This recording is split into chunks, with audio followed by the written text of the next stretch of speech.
नमस्कार। सुबह के 11 बज चुके हैं। हम हाजिर है देश और दुनिया की बड़ी खबरों को लेकर। खबरों को विस्तार से जाने उससे पहले नजर डाल लेते हैं इस वक्त की अहम सुर्खियों पर।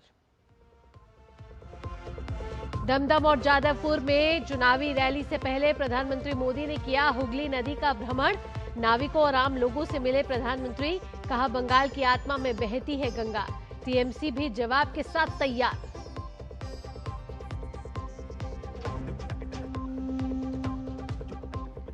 पश्चिम बंगाल में पहले चरण की रिकॉर्ड वोटिंग ने बढ़ाई टीएमसी की टेंशन। प्रेस कॉन्फ्रेंस से पहले अमित शाह का दावा, बंगाल में सुशासन के नए युग की आहट।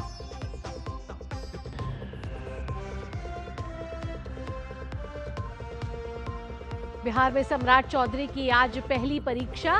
विधानसभा में अब से थोड़ी देर में होगा नया सरकार का फ्लोर टेस्ट। एनडीए के पास पर्याप्त नंबर।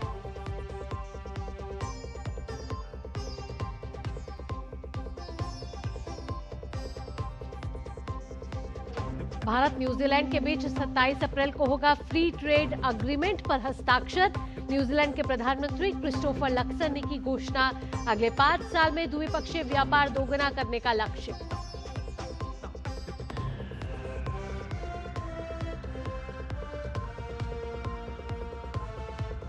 तेहरान में भारतीय दूतावास की ट्रैवल एडवाइजरी। हवाई मार्ग या जमीन के रास्ते यात्रा न करने की सलाह। दूतावास से समन्वय बनाए रखने की हिदायत।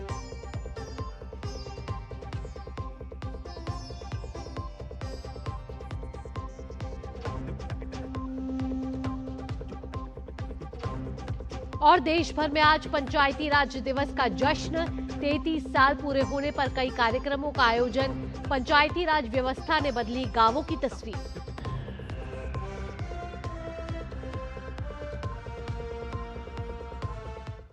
आइए सबसे पहले बात जनादेश की, और जनादेश में जानते हैं चुनावी राज्यों से जुड़ी खबरें।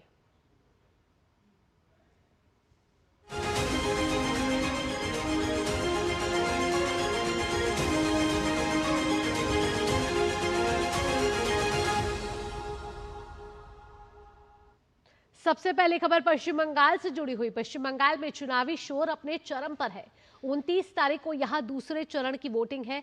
उससे पहले प्रधानमंत्री मोदी आज विजय संकल्प सभा करने वाले हैं। पीएम ने आज सुबह हुगली नदी के किनारे कुछ समय बिताया और इस दौरान नाविकों और मॉर्निंग वॉक करने वालों से मुलाकात की। पीएम ने इन लम्हों की कुछ तस्वीरें शेयर भी की और लिखा कि हुगली नदी के तट पर समय बिताया है और मां गंगा के प्रति अपनी श्रद्धा व्यक्त की है। हर बंगाली के लिए गंगा का खास स्थान है। यह कहा जा सकता है कि गंगा बंगाल की आत्मा में बसती है। इसका पवित्र जल एक पूरी सभ्यता की शाश्वत भावना को अपने साथ समेटे हुए है। पोस्ट में लिखा है कि हुगली नदी के तट पर मैंने पश्चिम बंगाल के विकास और महान बंगाली लोगों की समृद्धि के लिए काम करने की अपनी प्रतिबद्धता को दोहराया। इस दौरान उन्होंने नदी की फोटोग्राफी की और विद्यासागर सेतु और हावड़ा ब्रिज का नजारा भी देखा। हुगली नदी पर प्रधानमंत्री ने जो समय बिताया है उसकी झलकियां भी आइए आपको दिखाते हैं।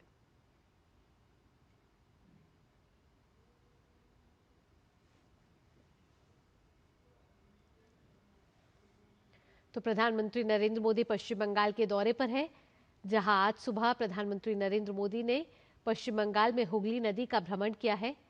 और ये तस्वीरें वहीं की हैं। तट पर नाविकों और आम जनता से प्रधानमंत्री नरेंद्र मोदी ने मुलाकात की है।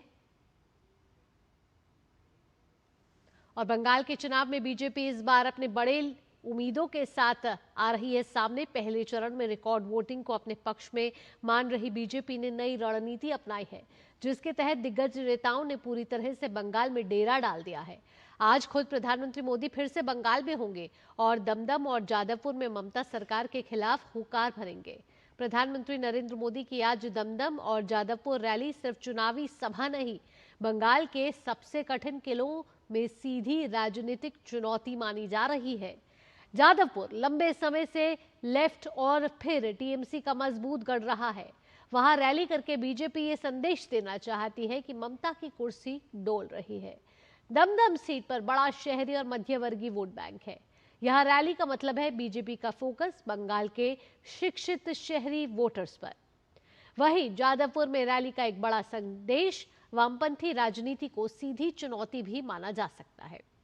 दूसरी तरफ ममता बनर्जी का पूरा कैंप इसे बाहरी बनाम बंगाल नैरेटिव से काउंटर करने की कोशिश करेगा। दमदम और जादवपुर वो इलाके हैं जहां शहरी शिक्षित वर्ग रहता है। अब जरा टीएमसी के नजरिए से दमदम और जादवपुर की स्थिति को देख लेते हैं। दमदम में टीएमसी का हाल कुछ ऐसा है कि संगठन बेहद मजबूत है और बंगाली वोटर और अल्पसंख्यक टीएमसी का साथ अभी तक देता हुआ आया है।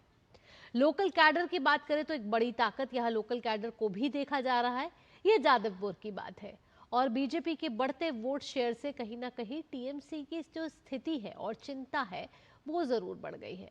जादवपुर में टीएमसी की स्थिति को जानने की कोशिश ऐसे करते हैं कि टीएमसी की मजबूत यहां पकड़ है।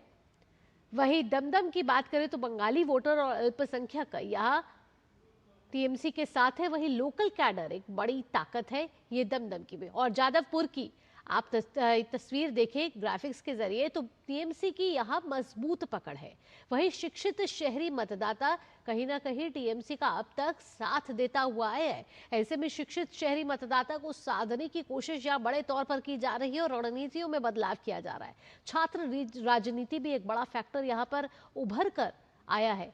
बंगाली अस्मिता पर फोकस है, इसीलिए बाहरी बनाम बंगाली अस्मिता को कहीं ना कहीं फोकस किया जा रहा है और यही नैरेटिव सेट किया जा रहा है। पश्चिम बंगाल में कल पहले फेज की बात करें तो 152 सीट पर हुई रिकॉर्ड बम्पर वोटिंग ने हर तरफ से सुर्खियां बटोर ली है। लगभग 92.88% मतदान करके बंगाल के वोटर्स ने अपना नाम चुनावी इतिहास में दर्ज करा लिया है। हालांकि मतदान के दौरान कल हिंसा, डराना धमकाना और उम्मीदवारों पर हमले की छिटपुट घटनाएं भी हुई, लेकिन मुख्य निर्वाचन आयुक्त ज्ञानेश कुमार ने कहा कि यह आजादी के बाद से पश्चिम बंगाल में दर्ज अब तक का सर्वाधिक मतदान प्रतिशत है। इसमें महिला मतदाताओं का प्रतिशत 92.69 रहा, जबकि पुरुष मतदाताओं का प्रतिशत 90.92 रहा।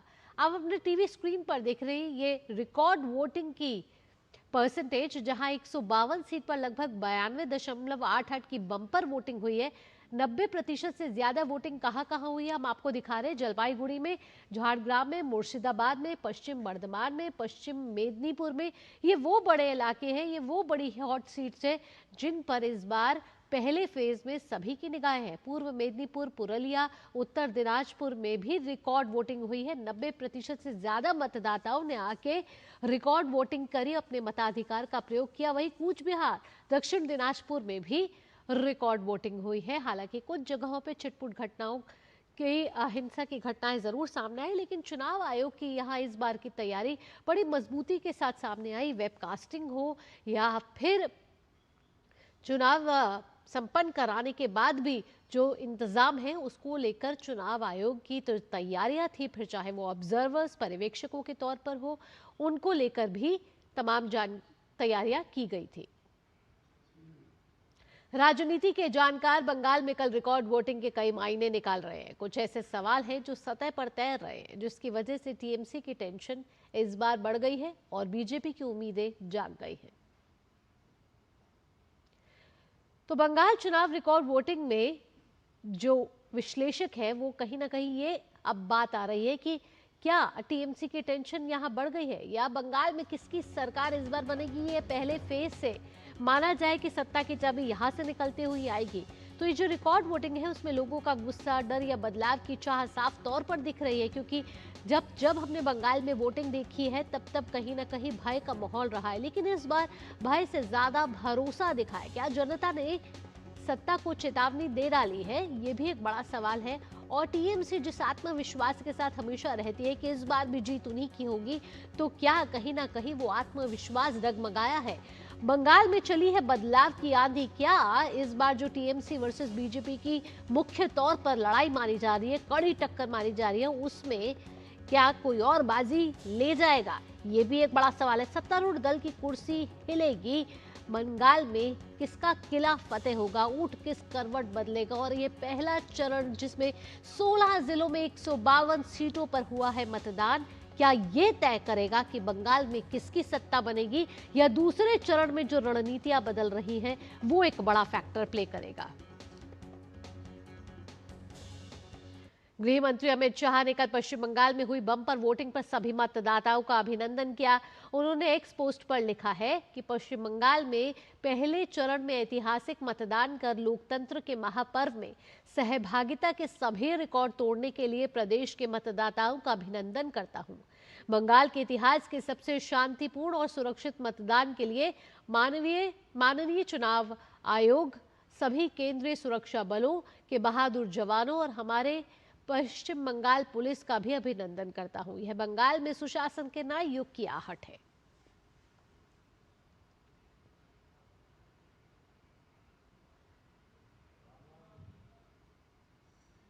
निर्वाचन आयोग ने पश्चिम बंगाल विधानसभा चुनावों के लिए मतदान के बाद एक नया दिशा निर्देश जारी किया है। मतदान संपन्न होने के बाद निगरानी कैमरा और वीडियो डेटा को संभालने के लिए कड़े दिशा निर्देश जारी किए गए हैं।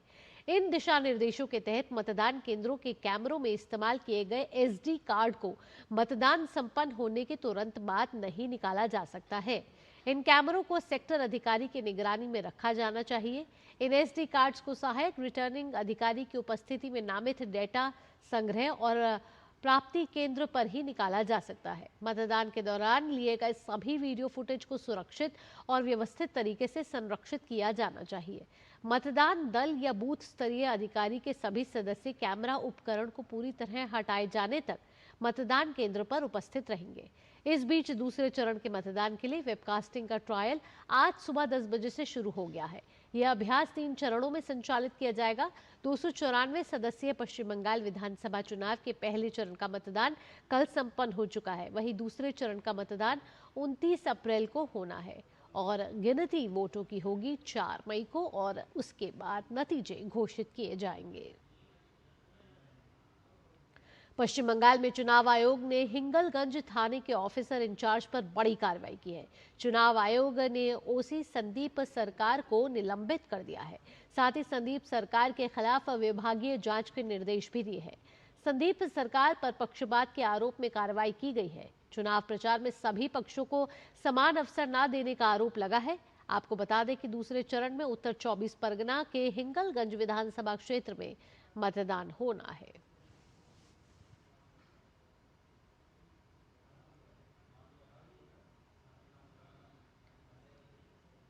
वहीं कल जो दूसरे प्रदेश में वोटिंग हुई वो थी तमिलनाडु, और तमिलनाडु दक्षिण का वो राज्य जहां कल जो वोटिंग हुई उसने भी सभी रिकॉर्ड तोड़ डाले। आजादी के बाद कहा जा रहा है कि सबसे ज्यादा रिकॉर्ड वोटिंग तमिलनाडु में कल हुई है। आइए अब आपको ग्राफिक्स के जरिए दिखा रहे हैं कि तमिलनाडु में किस तरीके से रिकॉर्ड वोटिंग हुई। लगभग 85.15% मतदान हुआ।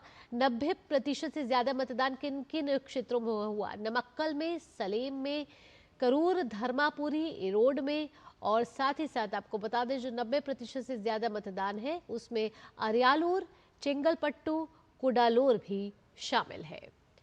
तो तमिलनाडु में भी कल रिकॉर्ड वोटिंग हुई है और आपको बता दें कि एक ही चरण में कल तमिलनाडु में वोटिंग हुई है और डिंडीगुल, कलाकुरिची, कांचीपुरम में भी 85% से ज्यादा वोटिंग दर्ज की गई है। वहीं कृष्णागिरी, नागापट्टिनम, पेरम्बलूर में भी 85% से ज्यादा वोटिंग दर्ज की गई है।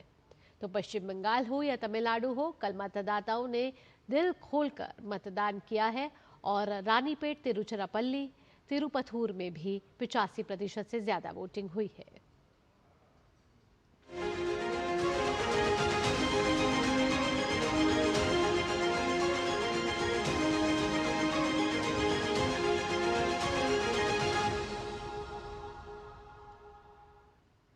अब खबर बिहार से। बिहार विधानसभा का आज एक दिन का विशेष सत्र बुलाया गया है।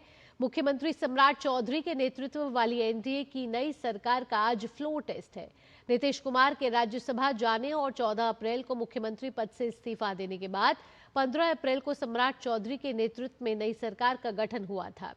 मुख्यमंत्री सम्राट चौधरी ने 2 डिप्टी सीएम विजय कुमार चौधरी और विजेंद्र प्रसाद यादव के साथ शपथ ली थी। लिहाजा नई सरकार को सदन में फिर से बहुमत साबित करना है। हालांकि सम्राट के सामने बहुमत की परेशानी नहीं आएगी, क्योंकि अगर नंबर गेम के हिसाब से देखें तो 243 सदस्य वाले विधानसभा में अभी 242 विधायक हैं। नितिन नवीन के इस्तीफे से एक सीट खाली है। ऐसे में बहुमत के लिए जो जादुई आंकड़ा है वो 122 विधायकों के समर्थन की जरूरत है। आप अपने टीवी स्क्रीन पर देख रहे हैं, ये बहुमत का जादुई आंकड़ा 122 है। बिहार विधानसभा में कुल मिलाकर 243 सीट है। अब आप ये देख रहे हैं कि एनडीए के पास कितनी है और इंडी गठबंधन के पास कितनी है। अगर राष्ट्रीय जनतांत्रिक गठबंधन के बारे में देखें तो 201 सीट एनडीए के पास है, वहीं इंडी गठबंधन के पास 41 है। और इस गठबंधन में जो पार्टियां हैं, जिसमें BJP, JDU, LJPR, HMS, RLM है, उनके पास कुछ इस तरीके से सीटें हैं कि बीजेपी के पास 88 है, जेडीयू के पास 85 है, एलजेपीआर के पास 19 है, एचएम के पास 5 है, आरएलएम के पास 4 है। वहीं इंडिया गठबंधन की 41 सीटों में जो गठबंधन पार्टियां हैं उसमें RJD, INC, AIM, CPI ML, CPM, IIP और बीएसपी शामिल है। और इनके पास कुछ इस तरीके से सीटें हैं कि आरजेडी के पास यहाँ सबसे ज्यादा सीटें हैं, 25 सीटें, आईएनसी के पास, कांग्रेस के पास 6, एआईएमआईएम के पास 5, सीपीआई एमएल के पास 2, सीपीएम के पास 1, आईआईपी के पास 1 और बीएसपी के पास 1 है। ऐसे में एनडीए के पास पूर्ण बहुमत यहाँ हासिल है। इसलिए कहीं ना कहीं कहा जा रहा है कि ये एक औपचारिक संवैधानिक प्रक्रिया है जिसको करना है, जिसमें एनडीए पूर्ण बहुमत के साथ जो जादुई आंकड़ा है उनके पास है और उससे कहीं ज्यादा है। ऐसे में एनडीए के पास 201, इंडी गठबंधन के पास 41, जो एक स्थान नितिन नवीन के राज्यसभा जाने के बाद जो सीट खाली है उसकी वजह से एक सीट खाली है। मधुरेश नारायण हमारे साथ जुड़ गए हैं पटना से, आइए उनका रुख करेंगे। मधुरेश, 11 बजे का वो वक्त था जब विशेष सत्र की शुरुआत होनी थी। विशेष सत्र शुरू हो चुका होगा, अब क्या गतिविधियां वहां चल रही है, कब फ्लोर टेस्ट शुरू होगा?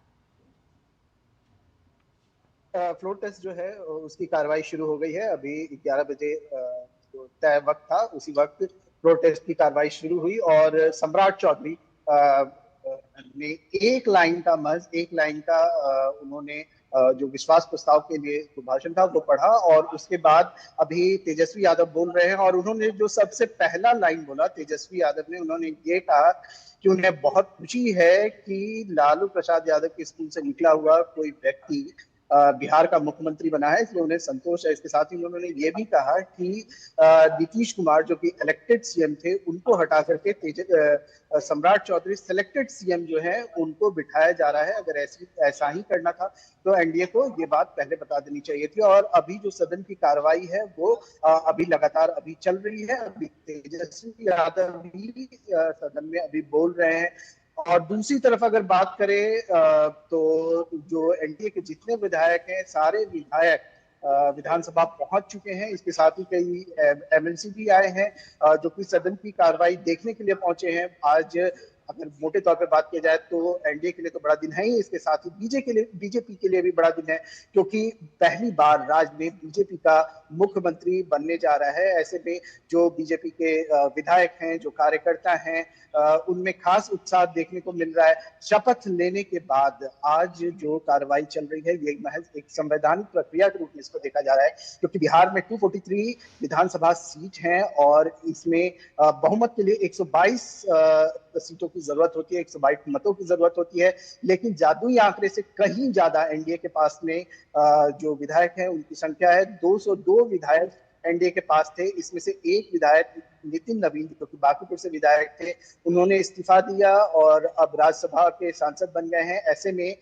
201 विधायक जो हैं अभी वर्तमान में एनडीए के पास हैं, जो कि बहुमत सिद्ध करने के आंकड़े से कहीं ज्यादा है। जी, प्रक्रिया क्या रहती है मधुरेश, ये जो पूरा फ्लो टेस्ट होता है उसमें क्या प्रक्रिया रहती है? देखिए, फ्लो टेस्ट की प्रक्रिया जो है वो संवैधानिक रूप से यही रहती है कि जो विधानसभा अध्यक्ष होते हैं उनके सामने मुख्यमंत्री पद की शपथ लेने वाला जो व्यक्ति होता है वो इस बात को कहता है कि उसके पास में बहुमत है। इसके बाद सदन की कार्रवाई शुरू, इसके बाद सदन में जो पक्ष होता है, जो पॉलिटिकल पार्टीज होती हैं, उनको समय अलॉट किया जाता है बोलने के लिए। इसके साथ ही विपक्ष को भी समय अलॉट किया जाता है। अगर आज की बात करें तो 32 मिनट का समय जो है वो भाजपा को दिया गया है और 32 मिनट का ही जो समय है वो अपोजिशन को, राजद को दिया गया है। इसके अलावा 2-2 मिनट का समय हिंदुस्तान आवामी मोर्चा और लोजपा रामविलास को दिया गया है। तो इसी तरीके से समय का जो है वो बंटवारा किया जाता है और इसी तय समय के अंदर में जो पॉलिटिकल पार्टीज है वो विश्वास प्रस्ताव के पक्ष में या विपक्ष में अपनी बात को रखते हैं, और जो विधायक होते हैं इसके बाद अमूमन अगर प्रक्रिया मतलब अगर जो बहुमत है वो सिद्ध करने के वक्त अगर कुछ ऊपर नीचे का आंकड़ा दिख रहा होता है तो वोटिंग कराई जाती है, वरना ध्वनि मत से भी जो बहुमत है वो सिद्ध कराया जा सकता है। मधुरेश, इससे पहले जब हमने देखा था बिहार विधानसभा का जो सत्र था वो बजट के लिए पेश किया गया था, आज जो है विशेष सत्र है जिसमें ये औपचारिक प्रक्रिया चल रही है। इसके बाद जब पूर्ण तरीके से सम्राट चौधरी अगर बहुमत जीत जाते हैं, जिसका कहा जा रहा है कि पूर्व अनुमान लगाया जा रहा है, लेकिन इसके बाद किस तरीके की प्रक्रिया आगे चलेगी, कब सत्र बुलाया जाएगा? इसके साथ कैबिनेट भी एक बड़ा मामला है जिसको लेकर भी कहीं ना कहीं तमाम नाम सामने आ रहे हैं। हाँ भावना, आप सही कह रही हैं। देखिए, फ्लोर टेस्ट की जो प्रक्रिया है वो तो संवैधानिक है और ये निश्चित रूप से तय है कि सम्राट चौधरी इस फ्लोर टेस्ट में जीतने वाले हैं। लेकिन बड़ी बात ये है कि अब लोगों के बीच में जो बातें चल रही है, जो लोग जानना चाह रहे हैं, वो ये कि बिहार में मंत्रिमंडल का विस्तार कैसे होगा, कौन मंत्री बनाए जाएंगे, कौन कौन जो विधायक हैं उनको मंत्री पद दिया जाएगा, क्योंकि वर्तमान में मुख्यमंत्री सम्राट चौधरी के अलावा 2 उप मुख्यमंत्री हैं, विजेंद्र प्रसाद यादव और विजय कुमार चौधरी, और यही वर्तमान में मंत्रिमंडल है और इन्हीं 3 के बीच में पूरे मंत्रिमंडल का जो डिवीजन है वो किया गया है। ऐसे में बड़ी बात ये है कि देखना होगा कि मंत्रिमंडल का जो विस्तार होता है उनमें किन लोगों को जगह दी जाती है। हालांकि जो अंदर खाने से खबर मिल रही है, जो सूत्रों के हवाले से खबर मिली है, वो ये है कि जो मंत्रिमंडल का विस्तार जब किया जाएगा तो ज्यादातर उन्हीं लोगों को जगह दी जाएगी जो पहले मंत्रिमंडल में मंत्री पद पे थे। हालांकि कुछ 2-4 नाम ऐसे भी हैं जो नए नाम हो सकते हैं जिसमें इस मंत्रिमंडल में जिन्हें शामिल किया जा सकता है। जी, बहुत बहुत धन्यवाद मधुरेश इन तमाम जानकारियों के साथ। तो जो बिहार का सम्राट युग है वो अब आगे बढ़ चला है और बिहार की कमान संभाल लिया। अब आगे बिहार का विकास कैसे होगा ये देखना होगा जब सम्राट युग के साथ जो मंत्रिमंडल है उसकी भी घोषणा होगी और जो आज औपचारिक प्रक्रिया है वो भी पूरी होगी। रुकेंगे यहाँ छोटे से ब्रेक के लिए, जल्द हाजिर होते हैं।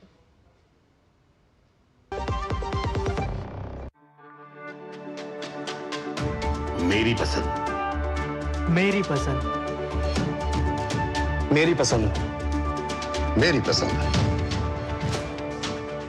हमारी पसंद, हम सबकी पसंद। मजबूत देश का मजबूत सरिया हो गया स्टील। ब्रेक के बाद आपका स्वागत है। रेल मंत्री अश्विनी वैष्णव ने रेलवे के आधुनिकीकरण पर अखबार में एक आलेख लिखा है। इसमें उन्होंने 2014 से लेकर अब तक पटरियों के नवीनीकरण, मशीनीकरण में वृद्धि, ट्रेनों की बढ़ती रफ्तार, सुरक्षा, बाड़बंदी, ट्रैक मैनेजमेंट सिस्टम, आधुनिक इंफ्रास्ट्रक्चर और हादसों में कमी जैसे मुख्य बिंदुओं पर विचार साझा किए हैं। उन्होंने कहा है कि साल 2014 से 55,000 किलोमीटर पटरियों का नवीनीकरण हुआ है। साथ ही 44,000 किलोमीटर ट्रैक पर 260 मीटर लंबे रेल पैनल बिछे हैं। इसके बाद उन्होंने आलेख में लिखा है कि 80,000 किलोमीटर ट्रैक पर मजबूत पटरियां बिछाई गई है। साथ ही और जानकारी देते हुए रेल मंत्री ने लिखा है कि रेल और वेल्ड टूटने की घटनाएं 90% घटी हैं। ट्रैक मशीनों की कुल संख्या 1,785 तक पहुंच चुकी है और 2014 के बाद से मशीनों से गिट्टी साफ करना बहुत बेहतर हुआ है। 17,500 किलोमीटर लंबे तेज रफ्तार मार्ग पर बाड़बंदी का काम हुआ है। साथ ही सुगम यात्रा हेतु 36,000 नए मजबूत स्विच भी लगे हैं। बिना झटके गुजरने हेतु 7,500 विशेष क्रॉसिंग भी लगी है। पटरी मजबूत रखने के साथ चौड़े भारी स्लीपर भी लगे हैं। तो पटरियों के आधुनिकीकरण के बारे में रेल मंत्री और लिख रहे हैं कि कैसे 110 किलोमीटर रफ्तार सहने वाली पटरियां 80% हुई हैं। 130 किलोमीटर रफ्तार सहने वाली पटरियां अब 23% हुई हैं। ऐसे में रेल पटरियों का आधुनिकीकरण किस तरीके से विस्तार ले रहा है ये उन्होंने बताया और बड़े रेल हादसों की कुल संख्या कम होकर अब 16 हुई है। रेलवे ने ऑनलाइन ट्रैक मैनेजमेंट सिस्टम भी शुरू किया है और इस आधुनिकीकरण से यात्रा का समय कम हुआ है और सुगम भी हुआ है। रेलवे नेटवर्क अब पहले से ज्यादा भरोसेमंद बना है। 1 लाख किलोमीटर रेल ढांचे की सफल ग्राइंडिंग भारत में हर दिन 25,000 ट्रेनें चलती हैं और रोजाना 2 करोड़ से ज्यादा यात्री इसी रेलवे का सफर करते हैं और भारत का कुल रेलवे नेटवर्क 1,37,000 किलोमीटर है। केंद्र सरकार ने उभरते साइबर खतरों, विशेष रूप से आर्टिफिशियल इंटेलिजेंस से जुड़े जोखिमों को लेकर गंभीर चिंता जताई है। इसी संदर्भ में केंद्रीय वित्त एवं कॉर्पोरेट कार्य मंत्री निर्मला सीतारमण ने एक उच्च स्तरीय बैठक की अध्यक्षता की। वित्त मंत्री ने बैंकों द्वारा अब तक साइबर सुरक्षा को मजबूत करने के प्रयासों की सराहना की, लेकिन साथ ही चेतावनी दी कि नए एआई मॉडल से जुड़े खतरे अभूतपूर्व हैं और इनके लिए उच्च स्तर की सतर्कता और समन्वय आवश्यक है। वित्त मंत्री ने इंडियन बैंक्स एसोसिएशन को एक समन्वित संस्थागत तंत्र विकसित करने के निर्देश दिए ताकि ऐसे खतरों का त्वरित और प्रभावी ढंग से सामना किया जा सके। बैंकों को विशेषज्ञ साइबर सुरक्षा पेशेवरों की सेवाएं लेने और संदिग्ध गतिविधियों की तुरंत सूचना संबंधित एजेंसियों को देने को कहा गया। साथ ही ग्राहक डेटा और वित्तीय संसाधनों की सुरक्षा के लिए अग्रिम उपाय अपनाने पर जोर दिया गया। इस बैठक में केंद्रीय इलेक्ट्रॉनिक्स एवं आईटी, रेल और सूचना एवं प्रसारण मंत्री अश्विनी वैष्णव भी शामिल हुए। बैठक में देश के सभी प्रमुख अनुसूचित वाणिज्यिक बैंकों के प्रबंध निदेशक और मुख्य कार्यकारी अधिकारी, वित्तीय सेवा विभाग के सचिव एम नागराजू, भारतीय कंप्यूटर आपातकालीन प्रतिक्रिया दल के महानिदेशक डॉक्टर संजय बहल, साथ ही आरबीआई एयर एनपीसीआई के वरिष्ठ अधिकारी मौजूद रहे। भारत और न्यूजीलैंड 27 अप्रैल को मुक्त व्यापार समझौते यानी कि एफटीए पर हस्ताक्षर करने जा रहे हैं। यह घोषणा न्यूजीलैंड के प्रधानमंत्री क्रिस्टोफर लक्सन ने की। दोनों देशों ने इस समझौते पर बातचीत पिछले साल 22 दिसंबर को पूरी कर ली थी, जिसका लक्ष्य अगले 5 सालों में आपसी व्यापार को $5 अरब तक दोगुना करना है। ये भारत द्वारा किए गए सबसे तेज व्यापार समझौते में से एक है, जिसकी शुरुआत मार्च 2025 में हुई थी और केवल 9 महीनों में इसे पूरा कर लिया गया। प्रधानमंत्री नरेंद्र मोदी और लक्सन ने इस समझौते को मिलकर पेश किया और इसे व्यापक, संतुलित और भविष्य को ध्यान में रखने वाला बताया। खबर उत्तर प्रदेश से है। उत्तर प्रदेश की एटीएस ने एक बड़ी आतंकी साजिश को नाकाम करते हुए 2 युवकों को गिरफ्तार किया है। इनमें से एक मेरठ का रहने वाला तुषार चौहान उर्फ हिजबुल्ला है और दूसरा दिल्ली का रहने वाला समीर खान है। एटीएस ने गुरुवार को नोएडा से तुषार और समीर को दबोचा। प्रारंभिक पूछताछ में हिजबुल्ला ने बताया कि वह इंस्टाग्राम और अन्य सोशल मीडिया प्लेटफॉर्म्स के जरिए पाकिस्तानी गैंगस्टर शहजाद भट्टी और आबिद जट के संपर्क में आया था। बाद में वॉइस, वीडियो और इनक्रिप्टेड चैनलों के जरिए बातचीत होने लगी। एटीएस के मुताबिक शहजाद भट्टी ने उसे कुछ टारगेट लोगों के घरों पर ग्रेनेड फेंकने और हत्या करने के निर्देश दिए थे। वहीं समीर से पूछताछ में सामने आया कि वह शहजाद भट्टी से इनक्रिप्टेड चैनल के माध्यम से जुड़ा था। एटीएस का दावा है कि दोनों आरोपी टारगेट की रेकी कर किसी बड़ी घटना को अंजाम देने की तैयारी में थे।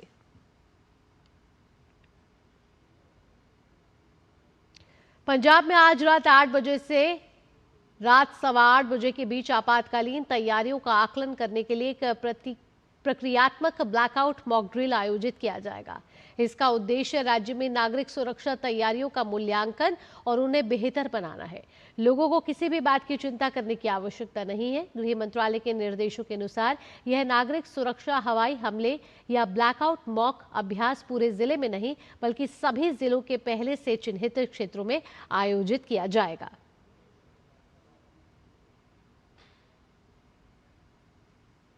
बीजेपी के वरिष्ठ नेता और केंद्रीय गृह मंत्री अमित शाह इस समय कोलकाता में हैं और प्रेस को संबोधित कर रहे हैं। सीधा रुख करते हैं। एक भी मृत्यु नहीं हुई है।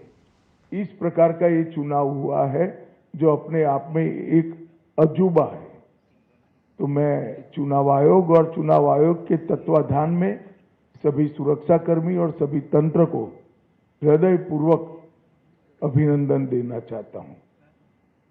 हमारे पास जो फीडबैक है उसमें बंगाल की जनता ने अपना भविष्य पहले चरण में ही तय कर लिया।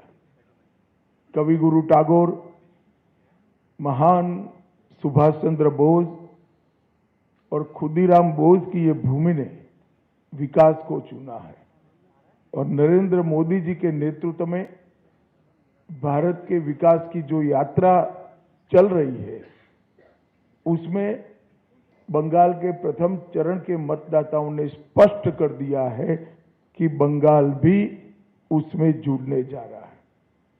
16 जिलों की 52 सीटों पर 92.98% मत ये निश्चित रूप से बताता है कि दीदी जाने वाली है और भाजपा आने वाली है।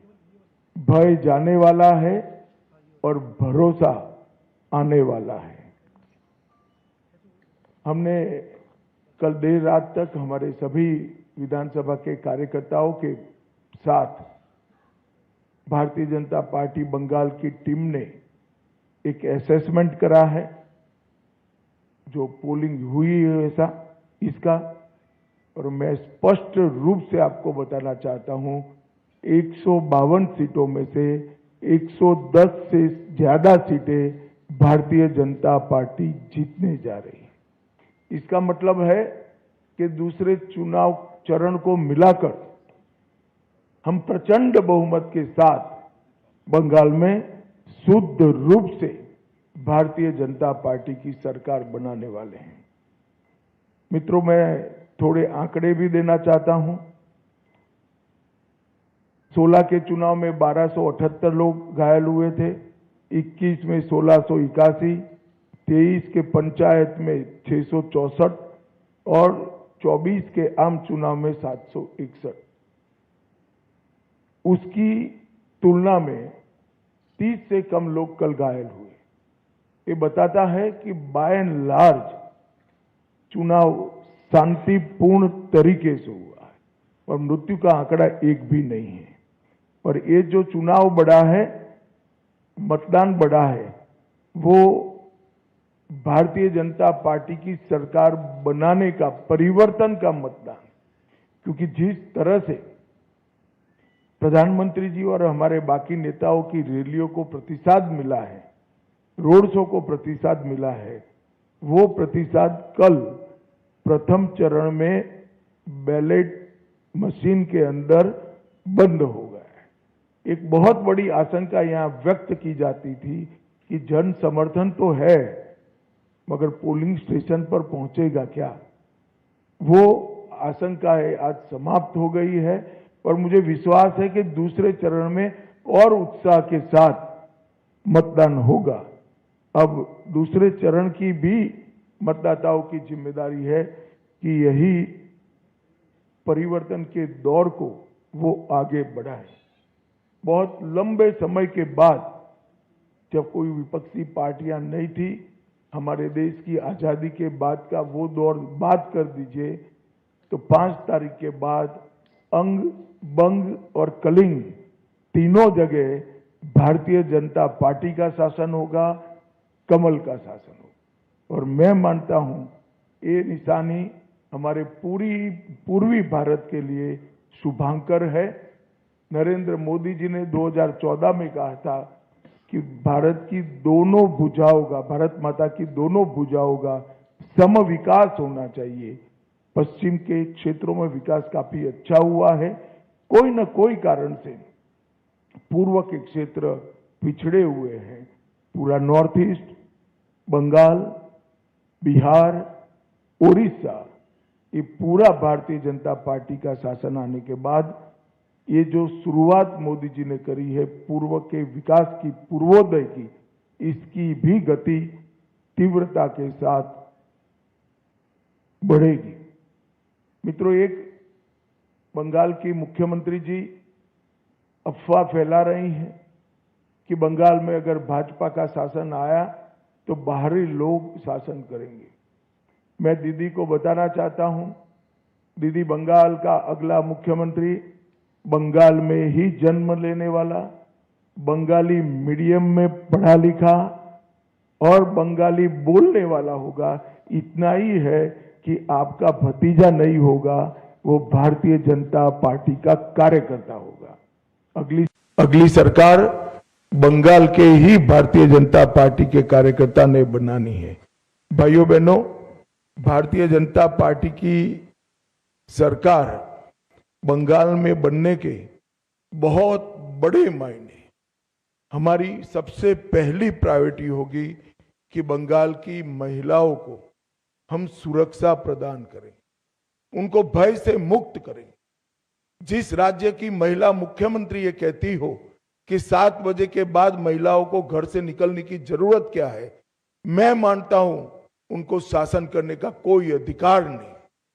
मैं आज बंगाल की माताओं बहनों को आश्वस्त करना चाहता हूं कि 5 तारीख को भारतीय जनता पार्टी की सरकार बनने के बाद रात को 1 बजे भी छोटी सी बच्ची किशोरी स्कूटी लेकर निकलेगी, कोई गुंडा उसके सामने आंख उठाकर नहीं देख पाएगा।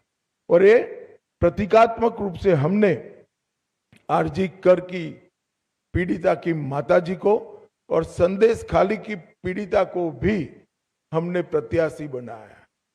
जो बंगाल के टीएमसी के गुंडों की विक्टिम थी, वो असेंबली में बैठकर ये गुंडों के खिलाफ कठोर प्रशासन के नियम बनाने का काम करेगी। मुझे लगता है बहुत बड़ा परिवर्तन आने वाले दिनों में होने वाला है। और दीदी को महिला आरक्षण का विरोध करने का जवाब भी इस चुनाव में बंगाल की मातृशक्ति देगी, इसका मुझे पूरा विश्वास है।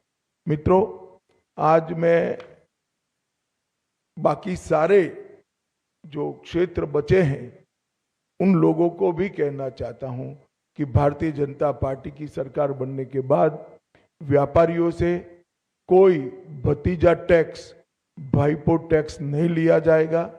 सिंडिकेट को हम समाप्त कर देंगे। जो प्रशासन का राजनीतिकरण हुआ है और राजनीति का क्रिमिनलाइजेशन हुआ है, वो एक प्रकार से नासूर बना हुआ है। उसको भी हम बंगाल की जनता को ये नासूर से मुक्त कराएंगे। बंगाल के अंदर आधुनिक खेती के लिए कोई संगठित प्रयास विगत 50 साल से नहीं हुआ है। मां गंगा की कृपा जो कांप को ढोकर लाती है और पानी की उपलब्धता है, इसी के आधार पर यहाँ का किसान खेती करता है। आने वाले दिनों में हमने तय किया है कि किसान की खुशहाली के लिए यहाँ के सारे परंपरागत क्रॉप है, इसके बड़े रिसर्च सेंटर हम यहाँ पर बनाएंगे। चाहे आलू हो, चाहे धान हो, चाहे बंगाल की मालदा की मसूर आम हो, पान हो, इस सभी के लिए इसकी खेती को वैज्ञानिक तरीके से हम आगे बढ़ाएंगे। और एक भ्रष्टाचार प्रस्तापित इंस्टीट्यूशनलाइज करने का काम ममता बनर्जी ने किया है। 32 से ज्यादा घोटालों के माध्यम से 10,000 करोड़ से ज्यादा रुपयों का भ्रष्टाचार बंगाल में हुआ है। 10,000 करोड़ के रुपए। हमारी सरकार भ्रष्टाचार मुक्त पारदर्शी शासन तो देगी ही देगी, मगर जिन्होंने भ्रष्टाचार किया है इनके खिलाफ एक श्वेत व्हाइट पेपर जारी कर सारे भ्रष्टाचार के आरोपों की सुप्रीम कोर्ट के रिटायर्ड जज से जांच कराकर भ्रष्टाचारियों को कड़ी से कड़ी सजा दिलाने का काम करेंगे, जिससे आने वाले अनेक सालों तक यहां पर कोई भ्रष्टाचार की करने की हिम्मत न कर पाए। मित्रों, हमने अपील की है कि आप परिवर्तन करिए। बंगाल के मतदाताओं को अपील की है। परिवर्तन का मतलब एमएलए बदलना नहीं है। परिवर्तन का मतलब सरकार चलाने वाली पार्टी बदलना नहीं है। परिवर्तन का मतलब मुख्यमंत्री बनाना नहीं है। परिवर्तन का मतलब है घुसपैठ मुक्त बंगाल बनाना, घुसपैठ न हो ऐसी सीमाएं बनाना, भ्रष्टाचार से मुक्त प्रशासन देना, तुष्टीकरण की राजनीति से बंगाल को पूर्णतया मुक्त कर देना, रंगदारी और सिंडिकेट राज समाप्त करना, विकास की तेज रफ्तार, उद्योगों के लिए लाल जाजम बिछाकर उनका स्वागत और इसके माध्यम से युवाओं के लिए रोजगारी को आगे बढ़ाना, आधुनिक इंफ्रास्ट्रक्चर और इन्वेस्टमेंट दोनों के लिए short term long term policy बनाना और संसाधन जुटाकर इसको जमीन पर उतारना, कानून का राज प्रस्तापित करना, कैडर के राज से बंगाल की जनता को मुक्त करना और प्रशासन पर राजनीतिक दबाव मुक्त कर देना। मित्रों, हजारों हेक्टर भूमि अनधिकृत एंक्रोचमेंट में है। हम आसाम की तर्ज पर बंगाल में भी अनधिकृत एंक्रोचमेंट पर बहुत बड़ा ड्राइव चलाकर ये जमीन को बंगाल के विकास के लिए हम मुक्त कराने का काम करेंगे। यहाँ पर धार्मिक उत्सवों पर हमले की जो परंपरा बनी है, हम सुनिश्चित करेंगे कि सभी प्रकार के धार्मिक उत्सव, चाहे रामनवमी हो, चाहे सरस्वती पूजा हो, चाहे दुर्गा विसर्जन हो, कोई इस पर हमला न कर पाए, वो सुनिश्चित करेंगे। अंत में मैं बंगाल की जनता को इतना ही कहना चाहता हूं, देश का एक बहुत बड़ा हिस्सा नरेंद्र मोदी जी के नेतृत्व में विकसित भारत की यात्रा में जुड़ चुका है। आपका प्यार, आपका उत्साह, आपका एक प्रकार का भरोसा, ये पूरे प्रचार अभियान में नरेंद्र मोदी जी के लिए सरफेस पर आकर दिखाई पड़ा है और मैं मानता हूं कि ये भरोसा वोट में कन्वर्ट होकर विजय भारतीय जनता पार्टी की कराएगा। मैं फिर से एक बार दूसरे चरण के सभी मतदाताओं को कहना चाहता हूं, भय मुक्त होकर मतदान करिए, अपनी इच्छा से मतदान करिए और मतदान में रेगिंग न हो, इसकी बहुत अच्छी व्यवस्था चुनाव आयोग ने की है। पुराने चुनाव भूल जाइए, आने वाले बंगाल के सुनहरे भविष्य के लिए हम मतदान करें और भारतीय जनता पार्टी की सरकार बनाएं। और फिर से एक बार अंत में पहले चरण के मतदाताओं का और इलेक्शन कमीशन की अगुवाई में जो सारा तंत्र है, उसका बहुत बहुत अभिनंदन, धन्यवाद। दीदी जाने वाली है और भाजपा आने वाली है, ये कहना है केंद्रीय गृह मंत्री और भाजपा के वरिष्ठ नेता अमित शाह का, जो इस समय कोलकाता में प्रेस को संबोधित कर रहे थे, जहां उन्होंने आत्मविश्वास के साथ बताया कि बंगाल में बीजेपी आने वाली है। और अगर पहले चरण की बात की जाए जिसमें रिकॉर्ड वोटिंग हुई है, उसमें बीजेपी को 152 में से 110 सीटें मिलती हुई नजर आ रही हैं। उन्होंने कहा कि दीदी को महिला आरक्षण का विरोध करना पड़ेगा महंगा, और अगर बीजेपी आती है सत्ता में तो बंगाली ही बंगाल का मुख्यमंत्री होगा। यहां रुकेंगे एक छोटे से ब्रेक के लिए, जल्द हाजिर होते हैं। जब धरती चीर कर निकलता है लोहे का पत्थर और मिलता है मोंगिया के जोश से, फिर तपता है, पिघलता है और बनता है फौलाद। अब होता है सरिया सारी खूबियों के साथ। मोंगिया स्टील, मजबूत देश का मजबूत सरिया। ब्रेक के बाद आपका स्वागत है। भारतीय दूतावास ने नागरिकों को ईरान में यात्रा न करने की सलाह दी है। भारत और ईरान के बीच कुछ फ्लाइट शुरू होने की रिपोर्ट के बीच तेहरान में भारतीय दूतावास ने एडवाइजरी जारी कर कहा कि भारतीय नागरिक ईरान की यात्रा ना करें, फिर वह वायु मार्ग से हो या सड़क मार्ग से। दूतावास ने एडवाइजरी में कहा है कि क्षेत्र में जारी तनाव के चलते हवाई प्रतिबंध और परिचालन अनिश्चितता जारी है, जो अंतर्राष्ट्रीय उड़ानों को प्रभावित कर सकते हैं। साथ ही इसमें आगे दोहराया गया है कि ईरान में मौजूद सभी भारतीय नागरिक दूतावास से समन्वय कर निर्धारित समय से देश छोड़ दें। दूतावास ने भारतीय नागरिकों के लिए नंबर भी जारी किए हैं, जिस पर कॉल कर वो मदद ले सकते हैं। और अब खबरें खेल जगत से, जिसमें आज मास्टर ब्लास्टर सचिन तेंदुलकर का जन्मदिन है। क्रिकेट को घर घर तक पहुंचाने और कई रिकॉर्ड अपने नाम करने वाले सचिन तेंदुलकर को उनके फैंस क्रिकेट का भगवान मानते हैं। 16 साल की उम्र में अंतर्राष्ट्रीय क्रिकेट में कदम रखने वाले सचिन के जीवन में 24 तारीख का विशेष महत्व है। सचिन तेंदुलकर के जन्मदिन के अवसर पर उनके क्रिकेट के सफर से जुड़ी देखिए ये खास रिपोर्ट। क्रिकेट को लोकप्रियता के शिखर तक पहुंचाने वाले सचिन तेंदुलकर आज अपना 53वां जन्मदिन मना रहे हैं। महज 16 साल 205 दिन की उम्र में अंतर्राष्ट्रीय क्रिकेट में कदम रखने वाले सचिन ने 24 सालों तक अपने खेल से दुनिया भर के फैंस का दिल जीता। मास्टर ब्लास्टर सचिन तेंदुलकर ने अपने शानदार करियर में 664 अंतर्राष्ट्रीय मैचों में रिकॉर्ड 34,357 रन बनाए। इस दौरान उन्होंने 100 शतक और 164 अर्धशतक जड़े, जबकि गेंदबाजी में भी उन्होंने 201 विकेट अपने नाम किए। सचिन ने न सिर्फ कई अंतर्राष्ट्रीय रिकॉर्ड बनाए बल्कि क्रिकेट को एक नई ऊंचाई पर पहुंचाया। यही वजह है कि फैंस उन्हें क्रिकेट का भगवान कहते हैं। सचिन तेंदुलकर का 24 तारीख से खास रिश्ता रहा है। 24 फरवरी 1988 को उन्होंने विनोद कांबली के साथ हैरीशील्ड में 664 रनों की ऐतिहासिक साझेदारी की, जिसने उन्हें रातों रात सुर्खियों में ला दिया।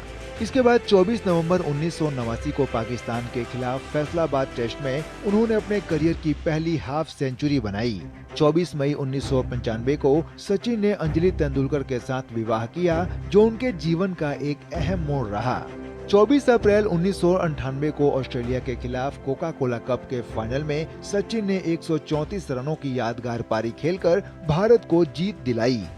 वहीं 24 फरवरी 2010 को ग्वालियर में दक्षिण अफ्रीका के खिलाफ उन्होंने वनडे क्रिकेट का पहला दोहरा शतक जड़ा और इतिहास रच दिया।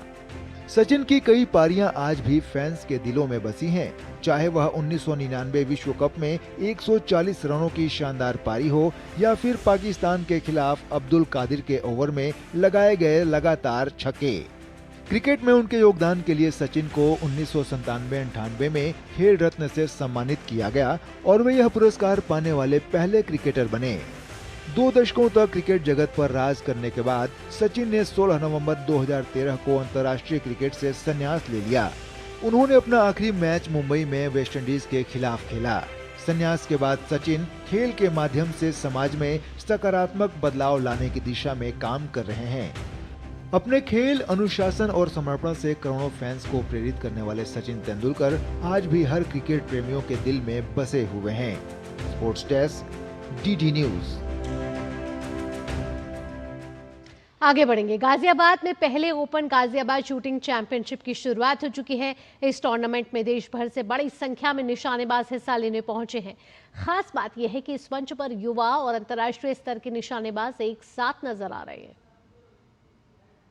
युवा निशानेबाजों को नया मंच देने की दिशा में एक अहम पहल के जरिए पहले ओपन गाजियाबाद शूटिंग चैंपियनशिप का भव्य आगाज हुआ।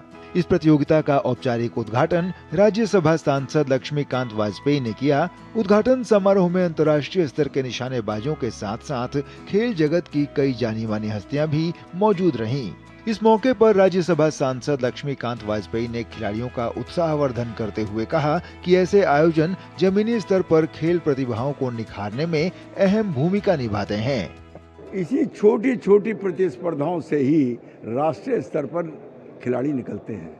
आदरणीय नरेंद्र मोदी जी का निर्णय है ओलंपिक की मेजबानी भारत करे। जब भारत मेजबानी करेगा तो पदक भी भारत को आने चाहिए। इसलिए ये जो आयोजन है ये शूटिंग में पदक का नींव का पत्थर होगा। गाजियाबाद विकास प्राधिकरण के सहयोग से आयोजित इस प्रतियोगिता में देश भर से करीब 1000 निशानेबाज हिस्सा ले रहे हैं। आयोजकों का मानना है कि यह टूर्नामेंट खिलाड़ियों को राष्ट्रीय स्तर का एक अहम मंच प्रदान कर रही है। प्रशासनिक अधिकारी के रूप में भी ये बहुत अच्छा लगता है कि इससे जो हमारी लोकल जो टैलेंट है किसी भी खेल में, चाहे अगर हम आज शूटिंग के इस राष्ट्रीय आयोजन में खड़े हुए हैं तो लोकल लेवल का टैलेंट जो है वो आगे निकल के आता है, बाहर निकल के आता है। क्योंकि ओपन टूर्नामेंट हमेशा एक इस तरह का एक टूर्नामेंट रहता है जहाँ पे हम लोग कोशिश करते हैं कि नए टैलेंट को हम लोग उजागर कर सकें। और जब भी किसी भी ग्राउंड लेवल से या बिल्कुल आप कहते हैं ज़मीनी स्तर से जब कोई निकल के आता है तो उस रॉ टैलेंट का एक अलग ही मैं कहता हूँ स्तर होता है। और जब उसको तराशा जाता है, हीरे की तरह तराशा जाता है, तो वो बहुत अच्छा रिजल्ट भी देता है। फर्स्ट टाइम है कि हम नेशनल लेवल पे और हम अपने बेसिकली डिस्ट्रिक्ट लेवल पे ग्रास रूट्स के लिए काम करना चाहते हैं। इस लेवल पे इस प्लेटफॉर्म पे हम ओलंपियंस को, पैरालंपियंस को, इंटरनेशनल शूटर्स को एक और बिगनर्स को एक प्लेटफॉर्म पे लाना चाहते हैं कि बिगनर्स में वो कॉन्फिडेंस आए कि हम लोग कैसे पार्टिसिपेट करते हैं, इंटरनेशनल कैसे खेलते हैं, मेडल्स कैसे आते हैं। शूटिंग चैंपियनशिप में पूरे देश भर से हिस्सा लेने पहुंचे खिलाड़ियों में भी जोश नजर आया। जाहिर है इस प्रकार का खेल आयोजन देश में नए खेल प्रतिभाओं को सामने लाने में अपनी अहम भूमिका अदा करेगा। सुशील कुमार की report, DD news, Delhi.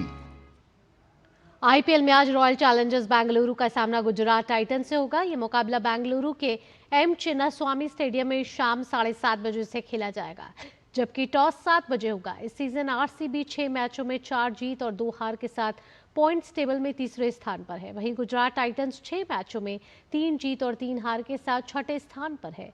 Tournament में दोनों टीमों के बीच अब तक कांटे की टक्कर देखने को मिली है। आईपीएल में आरसीबी और गुजरात टाइटंस के बीच 6 मुकाबले खेले गए हैं। दोनों टीमों ने 3-3 मैच जीते हैं।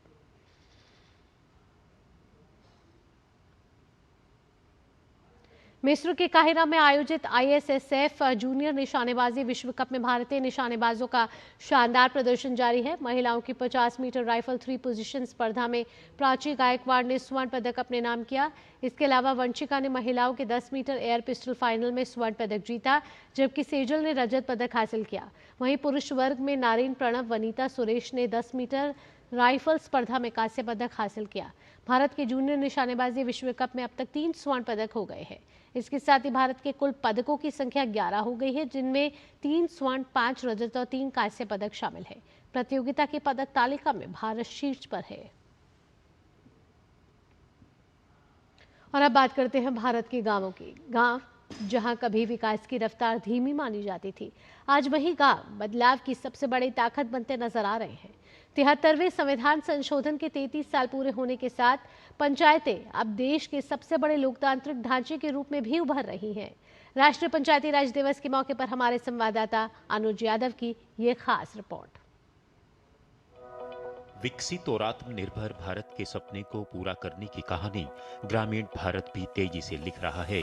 देश में पंचायती राज व्यवस्था ने गांवों की तस्वीर को बदल दिया है। करीब 2.5 लाख से ज्यादा पंचायतों और 32 लाख जनप्रतिनिधि देश की करीब 65% आबादी की आवाज बन चुके हैं। और इस बदलाव का सबसे मजबूत स्तंभ ग्रामीण महिलाएं हैं।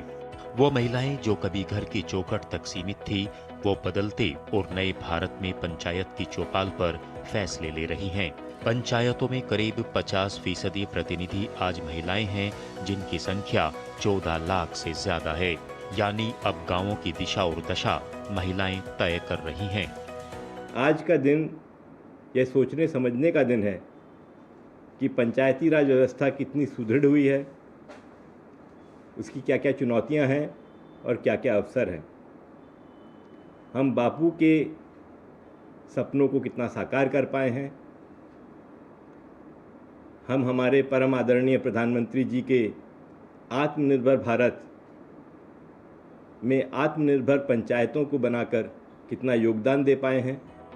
अब बदलाव सिर्फ सोच में नहीं, संसाधनों में भी दिख रहा है। 16वें वित्त आयोग ने ग्रामीण तंत्र को मजबूत करने के लिए अगले 5 वर्षों के लिए 4.35 लाख करोड़ रुपए का ऐतिहासिक फंड का आवंटन किया है, जो पहले की तुलना में 84% ज्यादा है। अब गांव खुद तय कर रहे हैं कि विकास कहां और कैसे होगा।